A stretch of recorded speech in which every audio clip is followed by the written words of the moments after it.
میں دمشق کی جامعہ مسجد کی سیڑھیوں پر بیٹھا کسی مسئلے پر دوستوں سے گفتگو کر رہا تھا کہ ایک نوجوان آیا. اس نے پوچھا، آپ لوگوں میں سے کوئی فارسی زبان جانتا ہے؟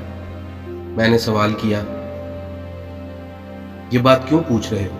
وہ بولا، ایک بوڑھا جس کی عمر 150 سال ہے، جہاں بلب ہے اور فارسی میں کچھ بول رہا ہے. ممکن ہے وصیت کر رہا ہوں. یہ سن کر میں اس کے ساتھ چل پڑا. جا کر دیکھا تو ایک بوڑھا مرض الموت میں فارسی میں کچھ بڑبڑا رہا تھا.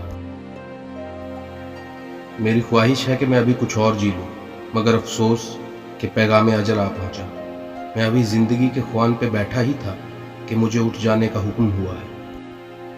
میں نے بوڑھے کی باتوں کا مطلب سمجھایا تو نوجوان بہت حیران ہوا کہ اتنی لمبی عمر پانے کے بعد بھی اس کو اور جینے کی ہوس ہے. بوڑھا بولا، تم اس شخص کی تکلیف سے واقف نہیں ہو سکتے جس کا دانت اکھاڑا جا رہا، نہ اس شخص کی تکلیف سمجھ سکتے ہو جس کی جان نکل رہی ہے. میں نے کہا، اے بزرگ، آپ اپنے اوپر موت کا خوف طاری نہ ہونے دیں. بہت لوگ موت کے قریب پہنچ کر بھی صحت یاب ہو جاتے ہیں. آپ کی منشا ہو تو کسی طبیب کو بلایا جائے. بوڑھا بولا، طبیب بوڑھے مریض کو دیکھ کے علاج سے ہاتھ اٹھا لیتا ہے.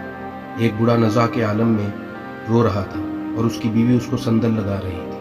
جب مزاج کا اعتدال قائم نہیں رہتا تو ہر تدبیر ناکام ہو جاتی ہے.